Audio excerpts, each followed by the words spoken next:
Selamat pagi, salam sejahtera buat kita semua. Yang saya hormati Bapak dosen pengampu mata kuliah kewirausahaan, dan yang saya banggakan kakak-kakak dan abang tingkat sekalian. Perkenalkan, nama saya Maruba Baru Tungkir dengan NIM 2224051. Saya dari kelompok 3 akan mempresentasikan materi kelompok 3 yang berjudul tentang membangun mindset entrepreneur. Ada 5 topik utama yang akan saya bahas di sini. Yang pertama yaitu tentang transformasi kewirausahaan, yang kedua tentang pola pikir kewirausahaan, yang ketiga tentang inovasi dan kreativitas, yang keempat tentang mengenal potensi diri, dan yang kelima tentang motivasi berprestasi. Baiklah, kita masuk ke materi yang pertama, yaitu tentang transformasi kewirausahaan. Nah, sebelum menjelaskan itu pasti kita bertanya-tanya, apa sih kewirausahaan itu gitu. Kewirausahaan adalah kemampuan seseorang dalam menciptakan lapangan kerja dengan menggabungkan sisi kreatif dan inovatif yang berguna bagi masyarakat dan perekonomian. Nah, setelah itu baru kita bertanya, lalu transformasi kewirausahaan itu apa? Gitu. Transformasi kewirausahaan adalah proses di mana individu atau organisasi mengubah cara mereka, cara berpikir, beroperasi, dan berinovasi untuk mencapai tujuan bisnis yang diinginkan. Oke, selanjutnya materi yang kedua yaitu tentang pola pikir kewirausahaan. Pola pikir atau yang kita kenal dengan kata mindset adalah cara berpikir. Nah, yang di sini dibahas yaitu tentang pola pikir kewirausahaan atau mindset kewirausahaan adalah cara berpikir seorang wirausaha atau individu yang memiliki semangat dalam berwirausaha. Nah, apa-apa saja sih pola pikir seorang wirausaha itu? Yang pertama ada inovatif dan kreatif. Inovatif dan kreatif akan saya bahas di slide berikutnya. Yang kedua ada orientasi pada peluang. Orientasi pada peluang yang dimaksud di sini yaitu cara berpikir seorang wirausaha dalam mengelola peluang yang ada di dalam sekitarnya. Selanjutnya yang ketiga ada visi dan tujuan yang kuat. Seorang wirausaha pasti memiliki pola pikir dalam menentukan visi dan tujuannya dalam berwirausaha tersebut gitu. Next ada terus belajar dan mengembangkan diri. Seorang wirausaha tidak akan mau berhenti belajar cukup di situ saja, karena seorang wirausaha itu memiliki pola pikir dalam hal ingin mempelajari hal yang baru dan meningkatkan hal yang baru gitu. Selanjutnya ada kemampuan manajemen waktu. Nah, yang di sini yang dimaksud bagaimana seorang wirausaha mampu dalam mengelola waktunya sebaik mungkin. Selanjutnya, seorang wirausaha itu memiliki sifat percaya diri, pola pikir percaya diri, tidak takut gagal, tidak takut dalam mencoba sesuatu yang baru karena seorang wirausaha itu sudah memikirkan dengan matang-matang gitu apa saja tujuannya berikutnya, bagaimana dia berikutnya, dan dia memiliki sifat percaya diri yang sangat tinggi. Selanjutnya seorang wirausaha itu memiliki pola pikir dalam berkomitmen pada pertumbuhan bisnis. Sama kayak yang tadi transformasi kewirausahaan itu, yaitu bagaimana cara seorang wirausaha itu untuk mengubah proses wirausahanya. Gitu juga dengan yang sini komitmen pada pertumbuhan bisnis. Dia itu harus memiliki suatu komitmen dan tujuan yang tinggi dalam pertumbuhan bisnisnya itu. Dia nggak mau pada satu tahap saja, pasti ingin selalu berkembang pesat ya kan.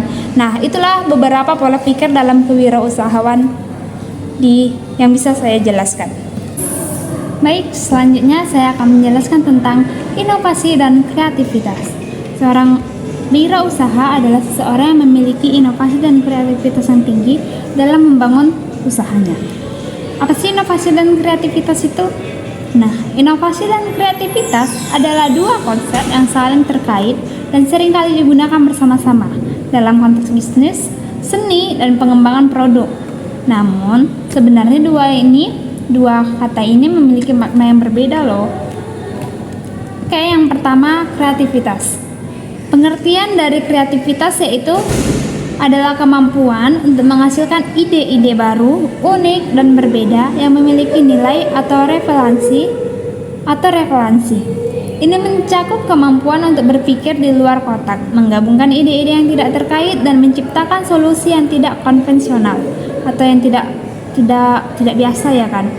Nah, lalu proses kreativitas ini yaitu sering kita lihat dari mental yang mencakup tahap seperti penjajakan, persepsi interpretasi, dan pemikiran asosiatif. Ini melibatkan dan menggabungkan berbagai konsep atau gagasan yang mungkin tidak terkait pada pandangan yang pertama. Sedangkan pengertian inovasi yaitu implementasi ide kreatif menjadi tindakan nyata yang menghasilkan hubungan yang bernilai dalam bisnis, produk, layanan, atau proses. Inovasi melibatkan pembuktian konsep kreatif dan dalam praktek dan menciptakan nilai tambah. Sedangkan proses inovasi sendiri yaitu melibatkan serangkaian langkah praktis seperti perencanaan, pengembangan, pengujian, dan penerapan ide-ide kreatif dalam mencapai tujuan bisnis dan tujuan tertentu. Nah, jadi kita paham dong kan pengertian kreativitas dan inovasi. Kreativitas itu adalah ide-ide kreatif yang tidak biasa yang muncul dari pikiran kita. Sedangkan inovasi itu mengubah tindakan. Contohnya nih, ada orang yang berjualan kayak berwirausaha pensil biasa 2B. Nah, tapi seseorang yang memiliki inovasi, kreativitas dan inovasi, dia memiliki ide kreativitas untuk mengubah barang tersebut gimana supaya lebih menarik lagi. Lalu dia bergerak itulah yang dinamakan inovasi, mengubah dari yang nilai biasa jadi tambah menarik. Dikasihnya pensil itu kayak ada boneka-boneka di ujungnya, atau diubahlah pokoknya bentuknya menjadi sebuah inovasi yang bagus dan bernilai tinggi gitu. Baik, kita masuk materi yang berikutnya, yang keempat, yaitu mengenal potensi diri. Nah, bagaimana sih cara kita untuk mengenal potensi diri? Berikut saya lampirkan langkah-langkah untuk mengenal potensi diri. Yang pertama yaitu ada self-reflection, refleksi diri. Refleksi diri yang dimaksud di sini yaitu kita meluangkan waktu untuk merenungkan tentang diri kita, memikirkan gimana sih diri kita, apa tujuan kita, apa minat kita, dan apa yang benar-benar untuk diri kita. Kita harus meninjau hidup kita bagaimana untuk berikutnya. Nah, lanjut yang kedua ada self-assessment atau penilaian diri. Self-assessment yang dimaksud di sini yaitu kita harus mengidentifikasikan kekuatan kita apa, keinginan kita apa, nah lalu kelemahan kita apa gitu. Kita harus pandai menilai diri kita. Oh, aku minat di sini dan aku lemah di sini gitu. Next, yang ketiga ada bertanya kepada orang lain. Nah, cara kita untuk mengenali potensi diri kita nggak cukup loh dari diri kita sendiri. Kita bisa bertanya kepada orang lain karena pada dasarnya kita nggak bisa menilai kita hanya dari pandangan kita sendiri, karena orang lain bisa lebih tahu tentang diri kita karena mereka bisa yang melihat kita. Kadang kan kita bersifat egois aja, kita nggak mengakuinya padahal orang tahu kita egois. Nah, tapi ini bukan tentang egois, tapi tentang potensi diri kita yang kadang kayak berasumsi kayak mana ya, aku nggak bisa gitu, padahal orang menilai kita bisa loh di bidang itu gitu. Nah, kita bisa lakukan dengan bertanya kepada orang lain, kayak mana sih diri kita, kayak mana minat kita, yang dari kamu pandang kayak mana sih tentang aku gitu. Nah, selanjutnya yang keempat ada eksplorasi minat. Setelah kita menilai diri kita lalu bertanya kepada orang lain, kita bisa eksplorasikan, langsung kita aksikan, kita tindakan minat kita. Misal kita yang minat memasak, kita langsung action untuk memasak, kita gerakan langsung lah kita minat kita. Next, yang kelima belajar dan mengembangkan diri. Sama juga kayak yang tadi ini kan, ngapain minatnya, selalu belajar dan mengembangkan diri kita sampai kita benar-benar tahu diri kita itu memang bakatnya di situ gitu. Selanjutnya yang keenam menerima kegagalan. Nah, kita nggak terima akan sesuatu yang nggak kita bisa gitu. Jangan kayak kenapa sih aku nggak bisa ini, padahal kan kita nggak bisa ini, kita ada kelebihan lain ya kan. Kita nggak bisa ini, rupanya kita memiliki potensi di bidang yang lain. Misal aku nggak bisa dalam memasak, tapi aku bisa dalam menari gitu. Kita harus menerima, nggak apa-apa aku nggak bisa masak, tapi aku bisa di sini. Aku harus mengembangkan minatku di sini. Selanjutnya penyesuaian berkelanjutan. Setelah kita emang benar-benar mengetahui potensi diri kita di bidang menari ini yang tadi saya kasih contoh itu, kita harus kita sesuaikan dan kita kembangkan lagi sehingga itu bisa menjadi peluang yang besar untuk kita dalam potensi diri kita. Oke, kita lanjut ke materi yang berikutnya, yaitu motivasi berprestasi. Apa sih motivasi berprestasi itu? Motivasi berprestasi adalah dorongan internal maupun eksternal yang mendorong seseorang untuk mencapai tujuan yang tinggi dalam berbagai aspek, misal dalam kehidupan, seperti akademik, karir, olahraga, atau bidang lainnya. Nah, motivasi ini sangat berperan dalam membantu seseorang mencapai tujuannya. Misal kita mendapatkan motivasi dari orang tua, teman, sahabat, atau bahkan dari pasangan juga bisa gitu kita memiliki motivasi yang tinggi dalam mencapai sesuatu. Lalu bagaimana sih cara kita untuk meningkatkan motivasi berprestasi kita? Nah, berikut ada beberapa langkah dalam meningkatkan motivasi prestasi. Yang pertama itu kita harus menentukan tujuan yang jelas.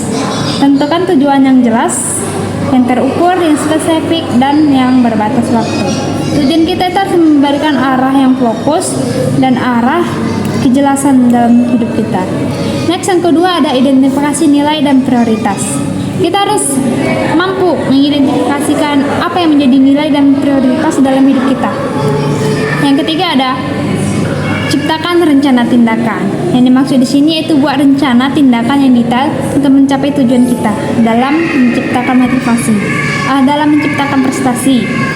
Next, yang keempat ada gunakan motivasi internal. Alihkan perhatian kita kepada sesuatu seperti kayak kepuasan diri kita, apa yang bisa membuat kita untuk berprestasi gitu.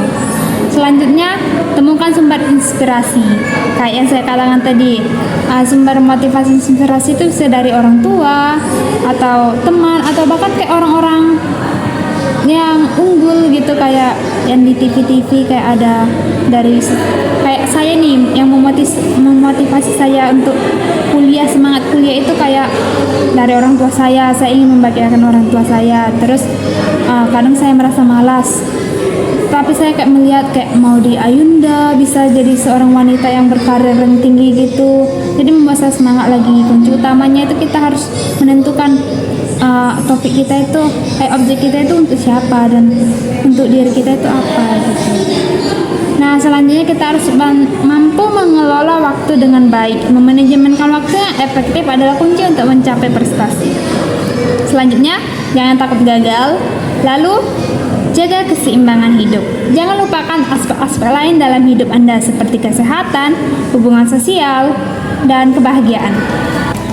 Baiklah, cukup sekian hasil presentasi dari saya. Saya mohon maaf apabila banyak kesalahan kata maupun kesalahan materi dalam penampilan saya ini. Terima kasih atas waktu yang diberikan. Sekian dan terima kasih.